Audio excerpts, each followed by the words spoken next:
بسم الله الرحمن الرحیم. دوهم فصل. په دغه فصل کې مرکبات، غیر عضوي مرکبونه، اکسایدونه، تیزابونه، القلي او مالګې شامل دي. اوس دا هر یو په تفصیل سره لولو.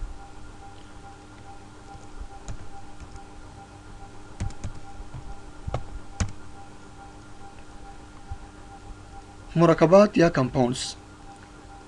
موږ د مادي په ډولونو کې ماده په دوو برخو ویشلې وه: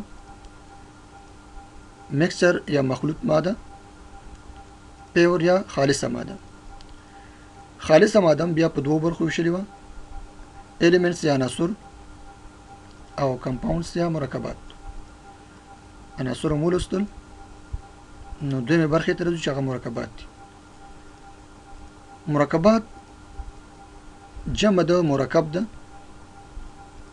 مفردی مرکب دی او جمعی مرکبات دی. یا کمپاوند. نو کمپاوند تعریف داسې کو چې عبارت د هغه خالص ماده څخه دی چې د مختلفو عناصرو اتومونو د کیمیاوي تعامل په نتیجه کې منځته راغلي وي. مرکبات په عمومي ډول باندې په دوه برخو ویشل شوي: اول عضوي مرکبات او دوهم غیر عضوي مرکبات. لومړی برخه راځو غیر عضوي مرکباتو ته یا انارګانیک کمپاونډز ته. په تاریخچه باندې خبرې نه کوو، خو په لنډ ډول باندې تعریف کوو چې هغه مرکبات دي چې د کاري موادو یا د غیر ژوندي موجوده څخه په لاس راځي. یعنی کله چې غیر عضوي مرکبات لاسته راځي، اکثرا دا به د غیر ژوندیو موجوداتو څخه لاسته راځي یا د قانون نه به لاسته راځي. غیر عضوي مرکبات په مختلفو کتابونو کې کلاسیفیکیشن شوی، خو د کریکولم مطابق په لاندې عمده ګروپونو باندې ویشل شوي دي. اول اکسایدونه دي، دویم تیزابونه دي، دریم القلي او څلورم مالګې. oxides, acids, bases, salts. اوله برخه اکسایدونه دي. اکسایدونه هغه مرکبونه دي چې د دوه عناصرو څخه چې یو اکسیجن وي تولید شوي دي. یعنی کله چې اکسایدونه جوړیږي، شرط به پکې دا وي چې اکسیجن به پکې وي. د دوه عناصرو نه به جوړ شي وي، خو یو به پکې اکسیجن وي. اکسایدونه هم په مختلفو کتابونو کې طبقه بندي شوي. په دې ځای کې اکسایدونه د مالګې د تولید له کبله په دوو ډولونو ویشل شوي: A مالګې نه جوړونکي اکسایدونه یا سالت نوجینیزز، B مالګې جوړونکي یا سالجینیزز.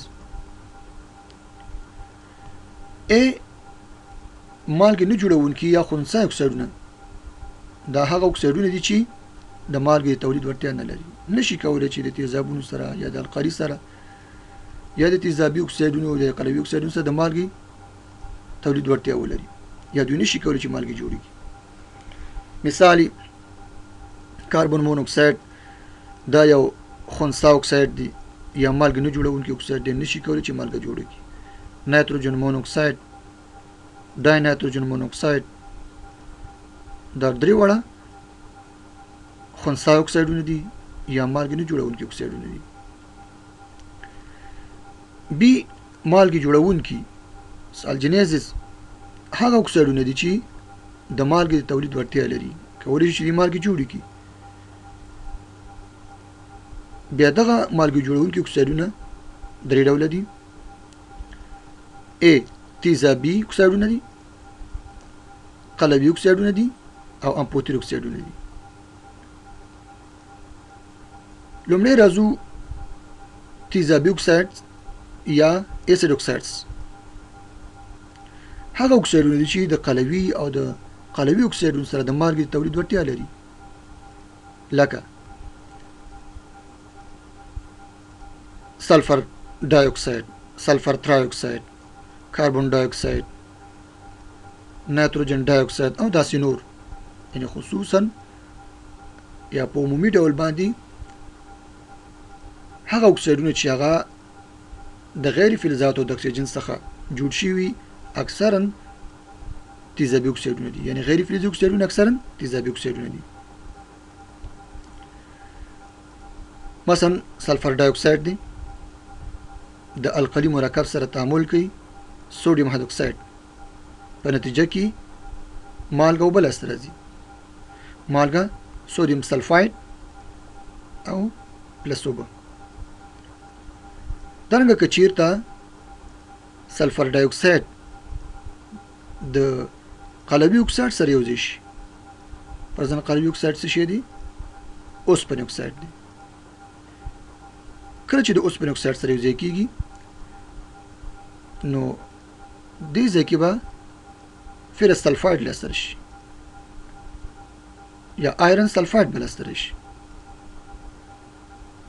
بي برخه قلوي اکسایډونه دي.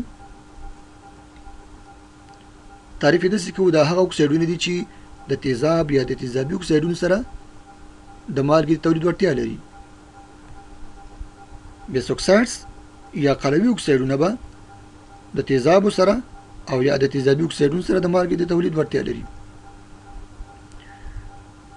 فلزي اکسایډونه اکثرا قلوي اکسایډونه دي یا بیس اکسایډز دي، لکه سودیم اکساید، پوتاشیم اکساید، لیتیم اکساید، فرس اکساید، فرک اکساید، کیلشیم اکساید.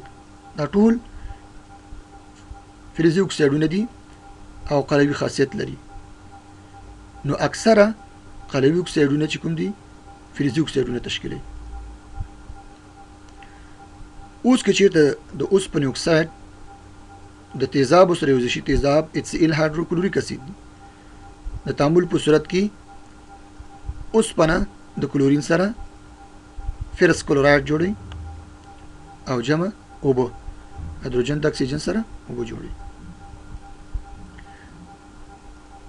دغه شان که چیرته د اوسپنې اکساید یا فرس اکساید اوس د تیزابي اکساید سره یوځای شي، لکه مخکې چې موږ مثال په تیزابي اکسایډونو کې ویلي، د HCl په عوض سلفر ډای اکساید تعامل کوي، بیا هم مالګه لاسته راځي خو فرس سلفاید به لاسته راځي، اوبه پکې لاسته نه راځي.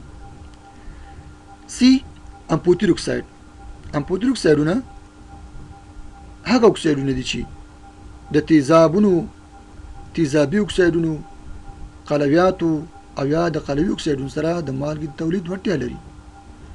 یعنې امپوتیر اکساید په اصطلاح یو دومخي خاصیت لري، هم د تیزابو سره، هم د تیزابي اکسایډونو سره، هم د قلویاتو سره او هم د قلوي اکسایډونو سره د مالګو د تولید وړتیا لري. د مثال په ډول باندې المونیم اکساید یو امپوتیر اکساید دی، زنک اکساید، کروم اکساید دا امپوتیر اکسایډونه دي. اوس که چیرته کروم اکساید د تیزابو سره یوځای شي، HCl هایدروکلوریک اسید دی، کروم د کلورین سره یوځای کیږي او په نتیجه کې کروم کلوراید جوړي، هایدروجن د اکسیجن سره اوبه جوړي. همدغه رنګ که چیرته امپوتیر اکساید د تیزابي اکساید سره یوځای شي، تیزابي اکسایډونه مخکې موږ ولوستل، سلفر ډای اکساید سره یوځای کیږي، سلفر ترای اکساید سره یوځای کیږي، کاربن ډای اکساید سره یوځای کیږي، دغه رنګ مالګه به جوړي. یا کروم اکساید دی د القلي سره یوځای کیږي، القلي اکسایډونو کې موږ ولوستل، مثلا سودیم هایدروکساید سره یوځای کیږي، بیا هم د مالګې تولید وړتیا لري. یا د القلي اکسایډونو سره یوځای کیږي، القلي اکسایډونو سره بیا هم د مالګې تولید وړتیا لري.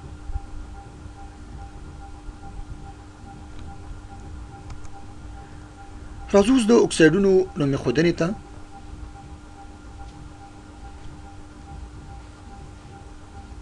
د اکسایډونو نوم ښودنه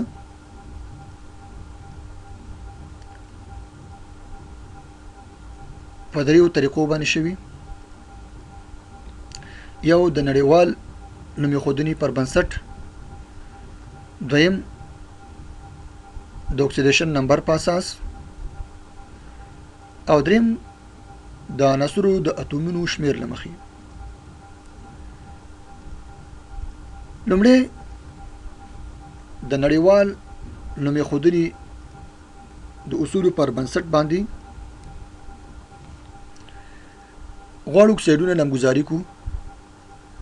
نو اول باید د فلز نوم واخلو یا د مثبتې برخې نوم،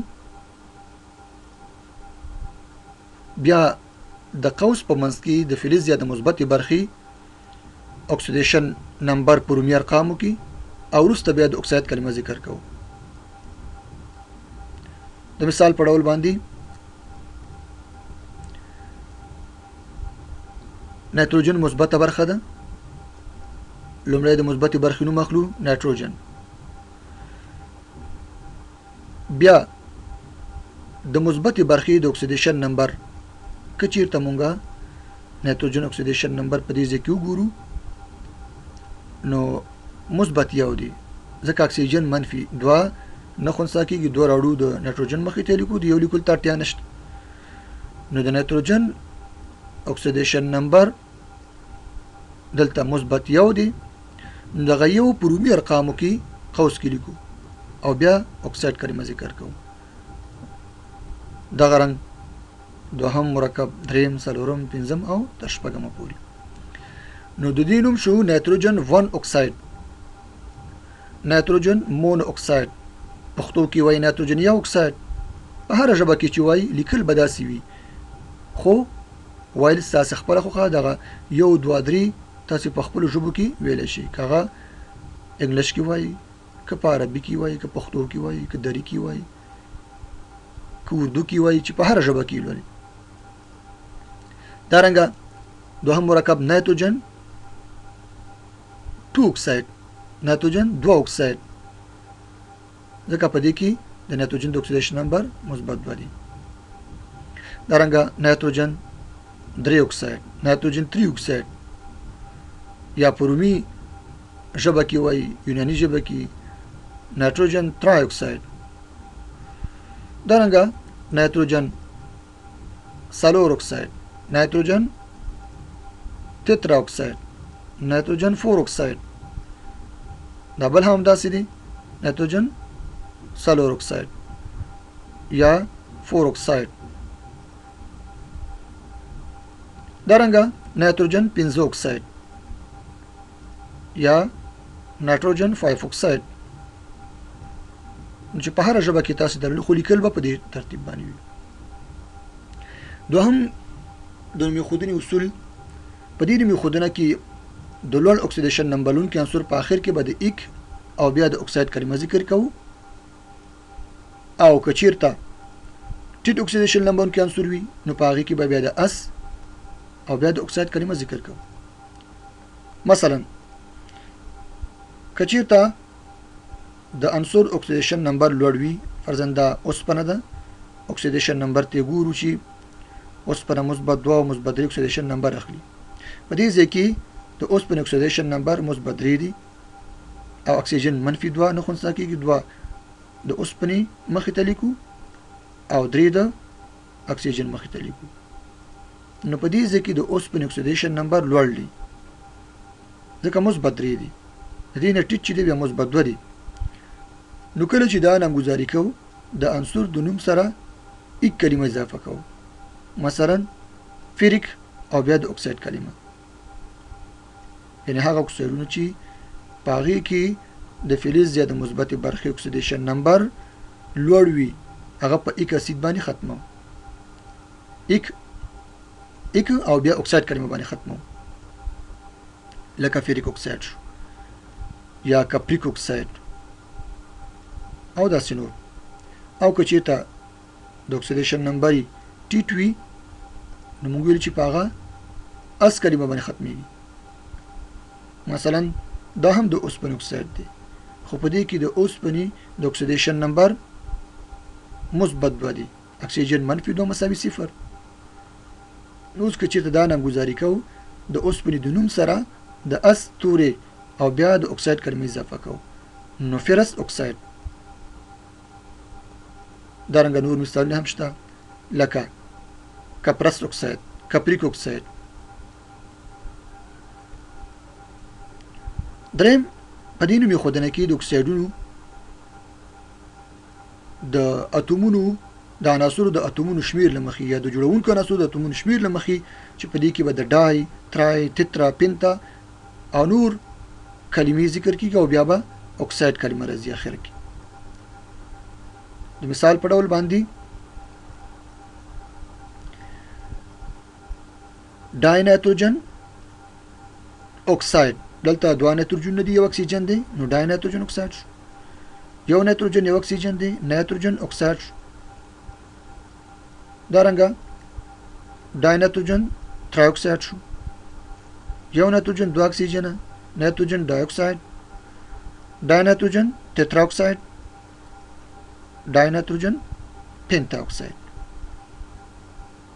نو په دریمه طریقه کې د اکسایډونو د نوم ایښودنې اصول دا شو چې د عناصرو اتومونو شمیر ته ګورو. په اکساید کې د عناصرو د اتومونو شمیر ته ګورو او شمیرې د ډای، ترای، تترا او دارنګه پنتا په کلمو په اخر کې اکساید کلمه ذکر کیږي.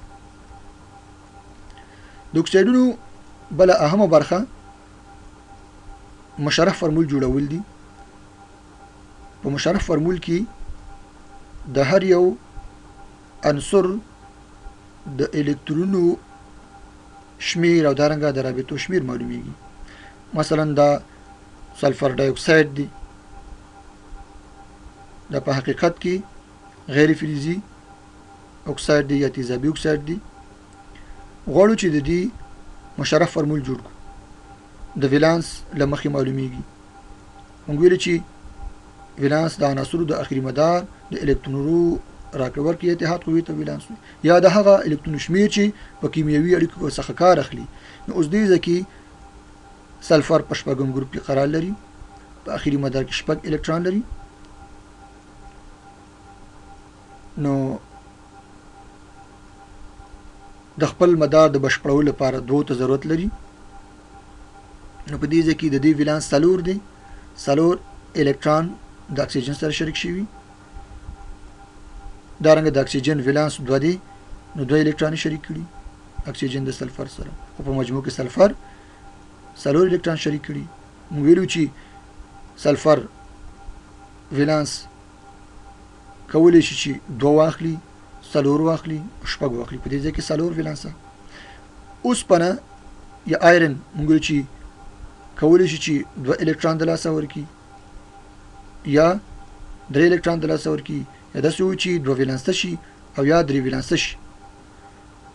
نو په دې ځای کې اوسپنه 2 ولانس ده، ځکه چې 2 الکترون اکسیجن ته ورکړي نو ولانس 2 شو. او اکسیجن هم 2 دی، ځکه چې 2 الکترون د اوسپنې سره څخه اخیستي دي نو 2 ته ضرورت لري، نو ولانس 2 شو.